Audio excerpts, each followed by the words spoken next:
అందు గురించి నేను కోరుకునేది ఒకటి, మా గ్రామ ప్రజలకు దేవిసింగ్ గారి సంగారెడ్డి జిల్లా సదాశివపేట మండలం సూరారం గ్రామంలో బీఆర్ఎస్ పార్టీ బలపరిచిన అభ్యర్థి ఎంసీఏ చదివిన సలావుద్దీన్ ఆదివారం ఇంటింటి ప్రచారం నిర్వహించారు. ఆయన మాట్లాడుతూ గ్రామ అభివృద్ధి కోసం కత్తెర గుర్తుపై ఓటు వేయాలని కోరారు. గతంలో రజియా బేగం సర్పంచ్గా ఉన్నప్పుడు 2.5 కోట్ల నిధులతో నేషనల్ హైవే నుంచి గ్రామం వరకు రోడ్డు నిర్మాణం జరిగిన ఘటనలను గుర్తు చేశారు.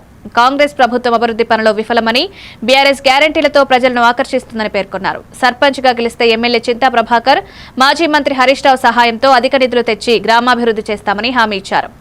ఆశీస్సులతో ముందుకు రాష్ట్ర రూపంలో కావచ్చు, సీఎం నిధుల ద్వారా గురించి 50 లక్షల రూపాయలు ఒక్క గ్రామానికి ఇవ్వడం జరిగింది.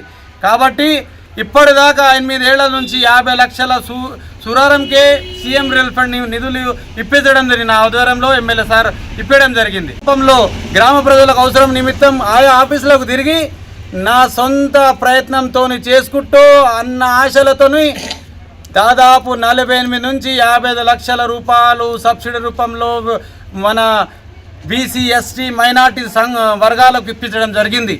కాబట్టి ఈ అభివృద్ధిని చూసి ఈ గ్రామ డెవలప్మెంట్కి నా వంతు పూర్తి సహకారం చేస్తా, అంత భరోసా గ్రామ ప్రజలకు ఈ సమక్షంలో చెప్తున్నా. ఇంకా ఏదైనా అభివృద్ధి పనులు ఉన్నాయి, హైవే నుంచి శ్మశాన వాటిక నుంచి దర్గా వరకు లైటింగ్ సిస్టమ్, దానితో పాటు శ్మశాన వాటిక వరకు సీసీ రోడ్లు, ఆ కాంపౌండ్ వాల్